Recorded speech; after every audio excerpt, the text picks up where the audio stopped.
If I could get you between $25,000 to $30,000 cash as a net number, if I could get that handled to make it easy for you, how would that work for you? You said 25,000 to 30. In this video, I'm gonna be breaking down a live negotiation call where I made $43,000 on. Now, this is a pretty challenging and difficult probate deal where I was able to streamline the process and I simplified everything so when you come across this deal, you're gonna be able to close it too. Stay till then. I'm gonna show you how I could have made even more profits and maximize the profits just by using InvestorLift. You ready? Let's go. Hello? Hey, Myrna. Hello? Hey, how's it going? Oh, who's this? Myrna, this is Elijah here. You've been in contact with the city inspector Sean with regards to your mom's lot over there? Oh, yes. Yeah, he told me that you and your sister decided you guys are just done with the city, done with all this, just really frustrated. Yeah. Yeah, I can imagine. Well, he knows I specialize in buying these properties and I get them cleaned up so the city doesn't have to, deal with it and start finding people. So I want to do that side of it. Let me ask you a couple questions, okay? So So how I started the call, I started by setting the table, letting her know who I am, that I'm following up with her because of the city violation, and who referred me is actual city code enforcement inspector referred me. So she didn't think I'm just some random person calling out the blue. And then I got what's called a micro agreement. I asked her, hey, I'm gonna ask you a couple questions. I didn't ask her, hey, do you have a couple minutes? I told her, I'm just gonna take a couple minutes to ask you a couple questions, okay? Got that first yes. When she says yes, now we're starting a dialogue. From what I understand, so the property, it looks like it's in Obadiah Enterprises, Inc. Okay, so from what I understand, it's just a vacant, it has like an old manufactured home on it? Or is it just... It's a mobile home, but it's not on there. Okay, that's been removed, okay. And so do you know if it has, does it have all the infrastructure, the city, the plumbing, the electrical, is that all still underground? Do you know at all? Yes, the mobile, my mom used to live there, so okay. Her mobile home and then the fence, the water line, the gas. Okay, so everything's still there. So it's all underground. Okay, good. So underground infrastructure still in place. Got this water, gas, and sewer. All right. Mom used to have mobile home on there. So tell me, how long has it been vacant like this for? It's been a long while because since she passed away, and then since I've been sick and everything, my sister, there was nobody living there. Just other people started getting inside the yard. All right, so if you saw what I did there, I started just asking about the property. I want to get clarity. Was it a manufactured home? What type of land is it? Is there any underground plumbing? Is there access to water? Is it city water? Is there its own shared water well? Want to get some good, quick clarity. A, what's going on with the property? And B, what does she know about it, right? So now, watch as we start digging into the pain. Tearing it up, huh? Making things easy. Okay. And so, so from what the city kind of shared with me, they kind of have to move forward with basically putting a lien on the property. But they're trying not to put more of them because the longer it goes, the more liens they're going to put on there. And that's what we want. We don't want that happening because then there won't be any money left over for you guys, right? So we want to get something done. That's why he got it with. He's like, got with me. He knows I'll get this done pretty quickly for you guys. So what I did, I kind of poked the pain about the city violation, that they already have a city violation now. If you don't do anything, that small $1,000 could turn $5,000, $10,000. And that's why they referred me to you so I can help get this done really quickly. When she said, and she agrees with it, now we just solidified that this is a pain, this is a main issue. So is it just you and your sister are the only two heirs for your mom? Yes. Okay. And your sister is in agreement with selling the property and just getting rid of it as well? Yes, it's just me. Oh, it's just you. So your sister's no longer here? Yeah, just me. I see. How long ago did your sister pass away? I have my sister, but I'm the one on the property. I see. So you're handling everything. Yes. And okay. So what I did here, this is called understanding the succession line. When you're doing probate, well, let's take a step back. If you're doing probate, for those who don't know, there's plenty of videos out there. I'm just gonna give you a quick little understanding. Mom and dad pass away. The kids, before the kids can touch the money and divvy up the money, one of the kids has to become the executor of the estate, the personal representative of the estate, so that they take care of all the taxes, all the expenses for the family's estate, whoever passed away. Make sure all the bills are paid before the heirs can touch the money. The courts, they don't want to deal with 5 people. They only want to deal with one person. They deal with the courts approve that person. They take care of all the bills. They show the reporting that all the money's been distributed, fined. Then they close out the whole escrow. That's what we need to clear Is there 5 kids? Is there 2 of them? And she said it's just me and my sister, and her sister's okay with allowing her to handle things. I have my sister, but I'm the one on the property. I see. So you're handling everything, Yes. and okay. So everything will be done by me. got it. Okay. And so what's going to happen here? Because your mom is still on title, we got to go through what's called probate. And so luckily my dad's a probate attorney. And so I have relationships. I've been buying properties in the Valley for the last 19 years. So what's going to happen is that we'll go ahead and get the probate opened up, and then what's going to happen once we go through that probate process might take 3 weeks, between 2 to 3 weeks, because it's under 150,000 the property. You can do what's called a short form affidavit, which is a fancy way of just saying a fast probate. However, your sisters have to sign off on it, saying that she agrees to allow you to be the personal representative of the estate and allow you to take care of everything. Do you think she's gonna have any problems with that? Well, I have the paper that says where's the paper called? So what I did now, I started educating her, right? I'm shifting into a trusted advisor stance. I'm starting to educate her, hey, how the process works. Hey, this is probate. You got to be at the probate. One of you guys is gonna get situated as a person who's gonna take care of everything. Is your sister gonna have any objection about you being the one who's handling it? And she said, no, she understands it and she's okay with it. So now we're getting clear who's gonna do what. Oh, your mom had a will or a trust? My mom put it on. It's another Republic letter Uh-huh. that says my name on it. So did you get a power of attorney? Yeah, I have a power of attorney paper. That's the only thing I have. Okay. And so you had a power of attorney over your mom when she was still living, right? When she was living, yes. All right. My name. So did you get it? So she quitclaim deed the property to you? Yes, because she was already sick, and so she decided to put it in my name. Okay. And but it's called a quitclaim deed, right? Or is it a warranty deed? Let me see. I'm gonna have to look at what. Take your time. Take your time. Okay. It says general power attorney. Then it has my name on it and my mom's name on it. Mm-hmm. And then other paper that goes with that. I guess it says the signatures here, the declarant signature, and my name. Okay. And then her address there where she used to live, and then that is where I live. And then Arizona. She signed it June 5, 2007. Okay. And Delia Fred. And then she signed it, and then my cousin is the notary. The pay, what we call it. Yeah, the notary. Okay. And then, so what about a deed? What deed did she sign? Any deeds to you? No, just this paper. This is all. Okay. Okay. And so that power of attorney is good when she's living, but when she passes away, that kind of goes away, right? And so it's just you and your sister are the only 2 remaining heirs. And are you and your sister at odds? Are you guys just not talking right now? Yes. Okay. Do you think she will be okay with allowing you to handle this? Yes. Okay, good.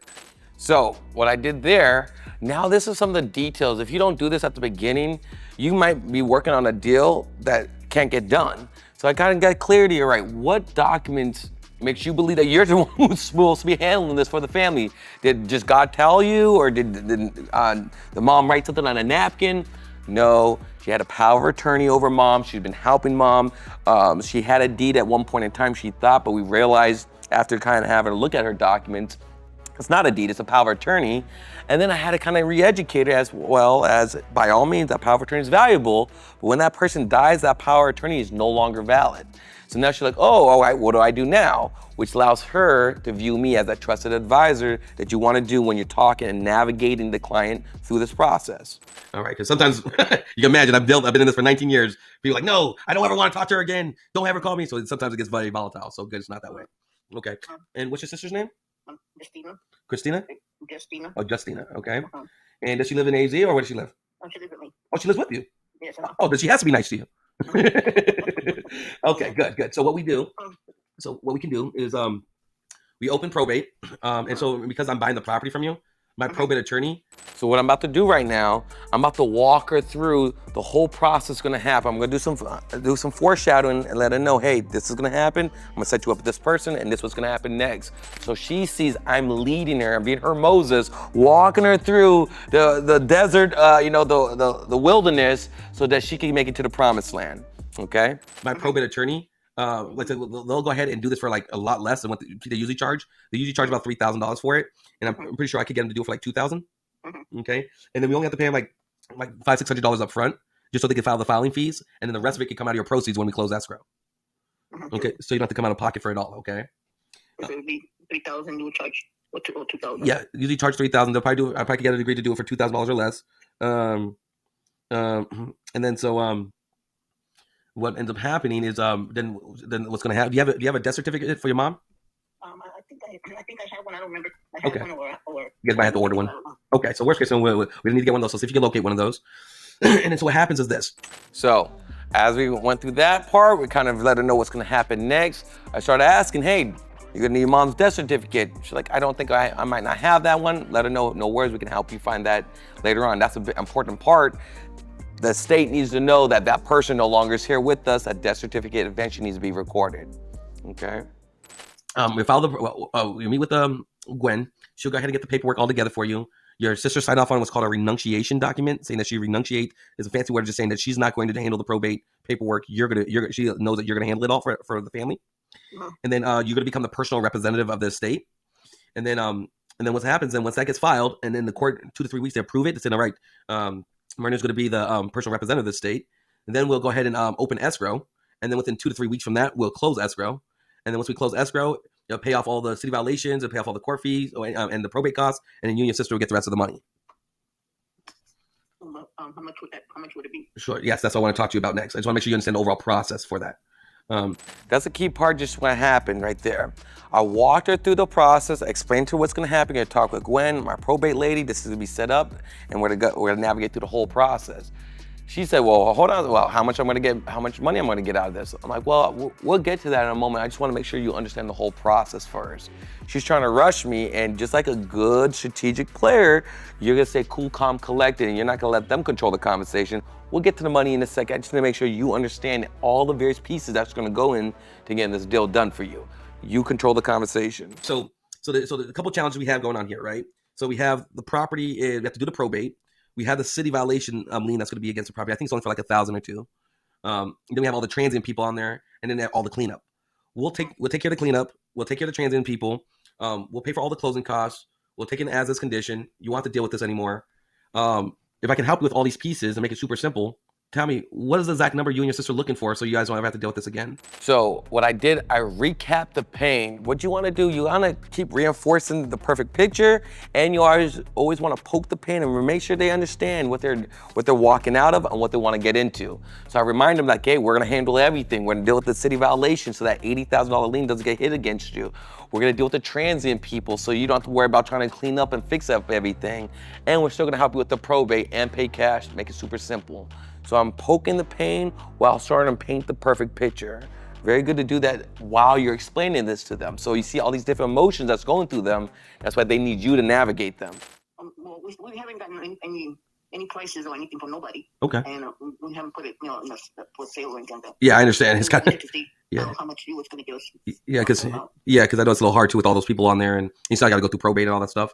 So it looks like I don't see if so it looks like we had land. So it looks like the land tax assessed value. It looks like it's worth roughly about $41,000 just for the land.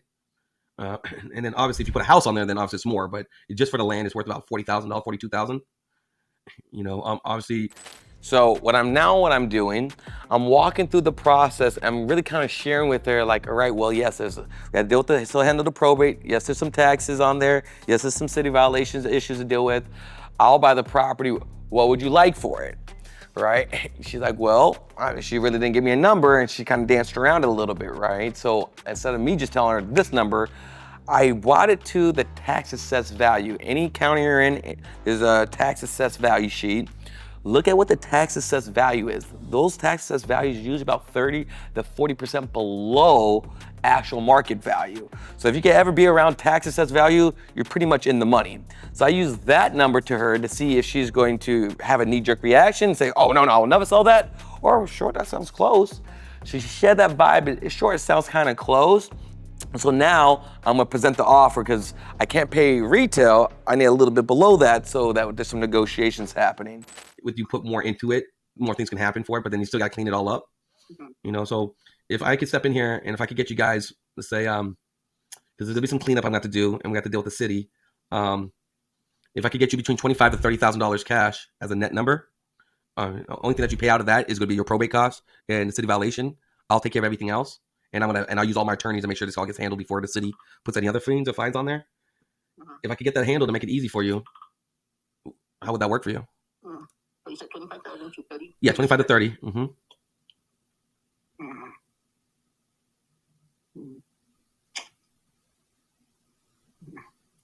Okay, you said 25 to 30,000, and then we gotta pay still to all you would pay out of that would be the probate cost, which would be like about $1,500. You pay $500 up front. So $1,500 for the probate out of that, and then $1,000, I believe, to city violation. That's already put a lien. So I made the offer to her 25 to 30,000. We talked about what we're gonna do with the property. As far as what the number's gonna be, as you see, she wasn't really excited about, really thrilled. So that didn't sound like the conversation was going truly in the right direction, but I got the number on the table and she didn't hang up on me, right? So we're still in agreement, we're still moving. And now I'm asking additional questions about like, hey, well, you know, the only thing you're gonna cover out of that money is the probate costs and the city violation. She's having a little bit of a challenge, kind of wanting to accept that number. So let's see kind of where this goes now. Assuming that we agree to this and we sign an agreement and we open escrow, I help you with the probate. I get you set up with my probate lady. We get everything set up. We handle the probate. We get the payoff from the city violations. We get everything through escrow. We close escrow. 30 days after you received your cash, whatever you agreed to, 25, 30,000, whatever you agreed to. 30 days after you receive all your cash, the one thing I'm going to ask for in return is that I can receive a recommendation testimonial letter saying that you would still be fully open to not only signing a recommendation letter with me, but referring people to me for the future. Is that something you'd be able to do for me? Okay, you said that we would have to sign an escrow paper? No, it's a recommendation letter. After I deliver for you and I do everything I say I'm going to do for you, I want to get a testimonial letter saying that you was pleased with the results I provided you and that you refer me to other people for the future. Would you be able to do that for me? Yeah, I think so. Or prefer me to other. So what I did is my trusted testimonial close. Like I said, there's other videos. You can look in my archives that I've shared the testimonial close. However, this is, you really want to use this technique because she didn't agree to my number yet. So I'm trying to do what's called kind of like a temp check just to see if she's going to go with the fact that I'm saying, yep, all right, we sign an agreement, we communicate, we move forward with this number. I handle probate, I handle city violation. When the money's wired in your bank account, all I'm gonna want is a letter saying that you're just happy with the results I provided. If they agree to that, you're in the money. They agree to just do the deal with you before agreeing to the price. So I got her to agree with that, and so that's an advanced agreement. Really sophisticated technique. I want you just to be able to utilize it and sprinkle in there, specifically when the seller's not gung-ho on your offer. There's a way to kind of mentally get them used to seeing them accepting your offer. Okay, so I'm gonna fast forward a little bit through the video. Like I said, it's an hour-long video. So like I said, if you check in the comments, well, there'll be a little link there for you to be able to access the full-length video if you wanna watch it. I really wanna highlight the area of the probate and how we simplify this whole process. There's lots of videos. You can go and watch the whole thing on my whole complete negotiation. So I'm gonna fast forward it where I had to go ahead and get her on board to play ball. So I had to go up, $3,000 more, so I could cover the probate costs and the city violation, so her and her sister could walk away with $40,000 was kind of the sweet spot she needed to be at. So let me show you where we got this now. 40. If I go up to 40,000 for you, would that make the difference for you?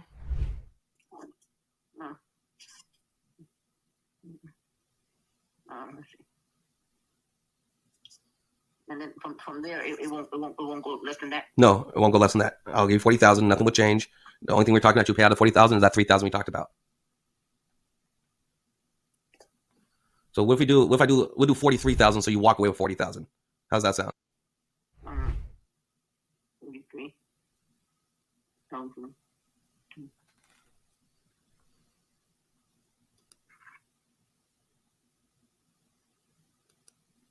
To walk away with how much you said? So you walk away with 40,000. If you do 43,000, 3,000 cover the city violation costs, 2,000 cover the probate costs, so you walk away with 40.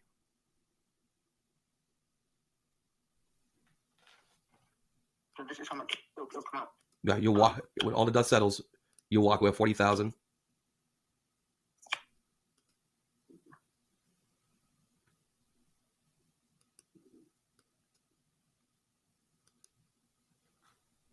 Okay, so it would be that you would offer 43 instead. It would be 40. So it'll be 43,000, and after you pay your probate costs and city violation costs, you'll walk away with 40,000, and I'll pay all the closing costs. I'll take care of the cleanup. I deal with the city, and I'm gonna help you get the probate done too. So if you saw what I did there, after she's thinking about it, she's a, you know, a slow thinker, and there's gonna be different type of clients you're gonna deal with, work with them all. I slowed myself down, matched and mirrored her pace, and then what I did, I value stacked. Not only am I gonna go ahead and give you the 43,000, you know, so that you can walk with 40,000, I'm gonna take care of the probate, I'm gonna take care of the city violations, I'm gonna deal with the transient, no closing costs, no commission, no headaches, no hassle, no heartburn. How's that sound? And that's where you want to kind of leave that value stack, paint the picture, and this is what I'm doing for you, okay? So once again, we're going back through a little bit more negotiation, so I'm gonna fast forward a little bit past that. I wanted to just get to the meat of how I reinforce what we're gonna handle for the probate, what's gonna happen next, because at the end of the day, it's not just a regular transaction that everybody can help her with, and she understands that because she's been struggling for a while and nobody's helped her with this. So what I could do is, I have a couple of meetings tomorrow. What I'll do tomorrow evening around 6:30, I'll stop by the property, take a couple pictures, just so I could just have some updated pictures of what the city sees, and then I'll stop at your house. I'll come by the house. We'll sign an agreement, so you know the 43,000. I'll have the money parked for you, and then once we get the agreement signed, then I'll go ahead and I'll set you up with my lady Gwen, and then we'll get her paperwork signed for you, and then we'll go ahead and get the probate started. So within 4 weeks from us getting the probate opened, we'll get this all wrapped up for you. That sound good? Yeah, for 4 weeks, okay. Yeah, about 4 weeks, give or take. So what's going to happen? A couple things you got to do once you become the personal representative of the state. And so what I did the first part, I made sure she understood, like, right, now I'm assuming to sell. All right, I'm not asking her like, all right, well, you want to think about it here? Why don't you review the contract and pray about it, light a candle? Like, no, I'm telling her, all right, great. This is what we're going to do next. All right, now that we kind of agreed to the number, which she's pseudo agreed to, but I'm assuming to sell. She can stop me at any time, like, no, Elijah, I won't set that number, or just hang up on me. The fact that she's not doing any of that and she's following through and allowing me to maintain authority with her, allow me to hold ownership of it, she's moving forward and following my lead. So now I want to tell her, hey, I'm going to tomorrow, I'm going to take some pictures of the lot so I can see exactly what the city sees. So I'm letting her know, like, hey, the city sees something that you and I kind of may not see, and that's where the lien's coming toward you for that, so I know what you're facing. Then I'm gonna stop over, I'm gonna bring the agreement so we can sign it and we can visit for a little bit, and we're gonna get things advanced for her. And I'm telling her this is what time we're gonna do it and allowing her to stop me. If she doesn't stop me, we're moving forward, okay? And we're gonna help you with all this too, okay? So what happens is, now you're officially kind of closing out your mom's estate, okay? Because right now, to the state, it looks like she's still alive and she's paying taxes on it. You know, we know she's passed away. So what happens, we do the probate, we submit the death certificate, we show that she passed away, that you're taking care of her estate, and then that you and your sister are the only heirs. Then when we close escrow, the back taxes, I mean, not back taxes, you already took care of those. The probate costs and the city violation all gets handled. And then what's going to happen, you're going to open up a bank account underneath the estate name. And so then the money, the $40,000 will get wired into the state bank account you create. And then you're going to write a check for half it to your sister, half it to you. And then you're going to close out this estate, showing that the money came in, you accounted for everything, and it got closed out, and that's it. And then the city knows that it was all handled right, everything got paid right, and me and Gwen will help you with a lot of this. So I'm just explaining it to you, but it's really easy. But I want to make sure you see that we're not going to leave you to try to Google or figure it out on your own. We're going to help you with everything, okay? So what I did here, I'll make sure I shifted back into full trusted advisor mode. I explained to him, all right, this is what's gonna happen once we close escrow. So I mentally got past, are we gonna agree to this? When you're gonna get your money? I already got past all that. I'm now, no, you are being paid. Money's gonna be paid, but it can't come to you. It has to get wired. You have to set up a separate bank account under the family's estate. So grandma's estate, there's gonna be a bank account. You are the personal representative of the estate. The check is gonna come from the title company made out to the estate. The money has to go into that bank account. Then you, being an executive of that state, could write a check to yourself or to all the heirs, pay all the bills, but it has to have a paper trail where the money goes from the title company to the bank, and the bank to all the heirs, and then we have to have a spreadsheet showing where all the money went to. So now I'm explaining that to her. So now she's really seeing me in this trusted advisor vision because nobody else helped her with that. See, that is not my first rodeo, and I'm gonna take care of all the steps for you. Because if let's say that you just took that money and you put it in your bank account without putting then that's when the IRS is gonna get involved. Like, hey, hold on a second, what happened to this 40,000 your mom was supposed to get? So you that's why I want to just make sure we do everything the right way, so there's no issues for you later. Yeah, because my husband's bank account, I want his to be totally separate with his just only in my name. Correct. It's only going to go in your not name. his name. Correct. It's only going to your name because you're. So if you saw that, right? So now I gave another area of concern, what really highlights why she needs to have a trusted advisor. Because if you just put that money in your bank account or you don't show where all the money goes to, guess what's gonna happen? The IRS is gonna come back knocking on the door like, hey, you didn't appropriate the funds correctly. You owe the money on behalf of the states, pay up, or you could be looking at jail time. So that makes it a little bit more serious. And now she's like, whoa, all right, this is some serious stuff. All right, I don't want the money going to his account. I want to go to my account. So now she's asking really good questions to me, not about the property, but about the probate, about the process. Now we're really locked in where she's asking for advice. And that's what you really wanted to get to when in this part of the call when we're at the end. Okay. You and your sister are the only heirs to the estate, not your husband. And your sister doesn't want any of it. So she's going to sign off on documents saying she doesn't want any of it. And then the money only goes into your account under your name only. And I'll make sure that gets handled for you, okay? So try to look for your mom's death certificate. We're gonna need that, okay? And go ahead. I don't know if we have it. Okay, if you don't have it, that's fine. We have to. No, my sister says we don't. You don't? Okay, no worries. Not the end of the world. We just have to go down to the county and request another one. So I could work with you on how I'll explain to you how we could do that together, okay? Okay. So you just go downtown and you have to bring a couple pieces of information. And do you have your birth certificate? My birth certificate? Mm-hmm. No. Okay. No, I lost that too. Yeah, I lost all my papers. I haven't even had. No worries. No worries. Like so, we'll work it out and get it figured out for you. You have a driver's license? Yes. Okay. Yeah, all right. We got one. Good. Okay. So this is a real key pro tip here, right? So this is, I really want to make sure you don't skip past this. So at the top of the call, I start asking, hey, do you have death certificates? She's like, yeah, I think we do. Okay. Most family members usually do have death certificates. Now we're at the end of the call. Trusted advisor, I want to give her a checklist, make sure she knows all the steps that's going to come, so she has a full, clear game plan, what's going to be expected of her, what's expected of me, expected outcomes, and then what happens if those expectations aren't met. Well, we already find out, she's like, not only do I don't have the death certificate, I'm like, okay, no worries, you can order another one. But you have to have your birth certificate, you have to be able to show on your birth certificate that you are one of the descendants, you're one of the heirs. She tells me she doesn't have the birth certificate. This stops a lot of people, and this is probably the real reason why she has never dealt with this. Somebody probably told her, hey, you're gonna need the death certificate, and you can't get it without your birth certificate. She lives in New York, she hasn't had one for like 30 years. She really didn't know how to find it. That's one of the main reasons why she didn't deal with this. So if she even wants to work with somebody else, somebody has to help navigate through this. So I was able to tell her, great, no worries, thank you for disclosing that to me. Do you have a driver's license at least? So with that driver's license, we could use VitaCheck, which is an online resource that allow her to get a birth certificate. And that birth certificate, we could use to go ahead and get the death certificate. Instead of this taking 2 to 3 months, it can take about 2 weeks. So that's a really important part to make sure you don't just slide by and just think everybody has the documents, because this could slow your deal down tremendously or even possibly kill it. Well, so I'll come over tomorrow at 6:30. We'll get the agreement signed, and then I will start getting anything in motion for you tomorrow, okay? If you need me, if you have a question, a concern, your sister has a concern, don't hesitate to pick up the phone, just call me, okay? I'll see you tomorrow, okay, my dear? So tomorrow, what time is it? At 6:30 p.m. In the evening? Yeah, in the evening, yeah. Okay, so the first part is done. I went to her house, we signed the contract, I got her set up with the probate lady, got everything moving along, got the death certificates and everything handled. Now it's time to get paid, right? So now it's time to disposition the property and sell the property.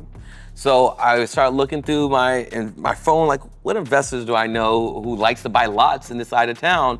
Have one of my good relationships. He's like, Elijah, me and my dad are looking for this lot. We'll buy it right now. We went back and forth. I was like, all right, I'll go ahead and I'll take the offer. I'll take $37,000 up front, and I'll take a $5,000 note that you could pay me over 6 months to get the deal done. So I'm gonna make $43,000 on this deal. That's a great deal, right? Wrong, no, it is a good deal, it sounds like, but I didn't maximize this deal. I didn't maximize this deal because I went with my first offer, not my highest offer. So I'm gonna show you how to maximize on this deal that I could probably made extra $10,000, $15,000 more if I use InvestorLift and found out who the top investors are and what they're buying, because this lot is probably something they wanted. Let me show you how. Now you wanna log on to InvestorLift. You wanna go to God mode, like you talked about. This is one of the greatest features to find out who are the top buyers who buying not just any regular property. We wanna know who's buying land, who wants to buy multifamily. That's gonna be a key piece here. So we hit Raymond.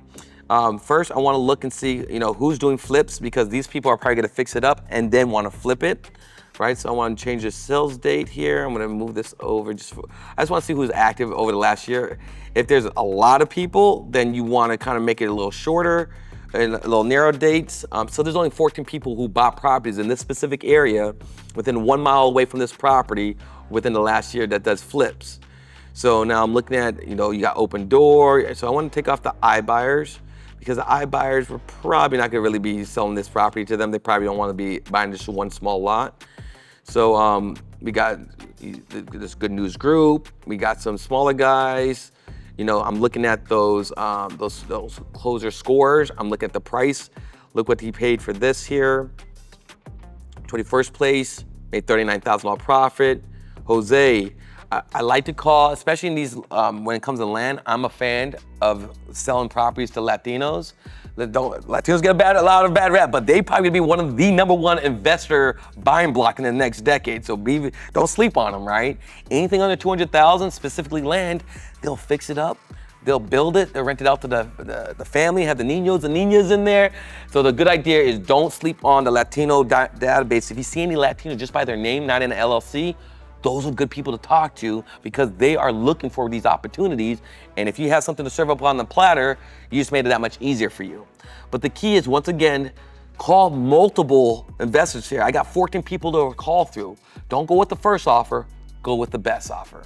After reviewing this, I think I could have made an extra $15,000 to $20,000 more easily with 2 of these investors. I see Jose and Wholesale Auction Homes, what they paid for their properties and what it's worth. I for sure think I could have made an extra $15,000 to $20,000. So instead of making, $43,000 on this, I can have made, $55,000 to $60,000 on this deal if I just use InvestorLift. If you're looking to lift your profits, make sure you use InvestorLift. Click on the link in the description so you can receive a nice discount on the service, okay? If you got value out of this video, I just want you to like, share, and subscribe for me. And most importantly, leave your biggest takeaway. Until the next time, salute.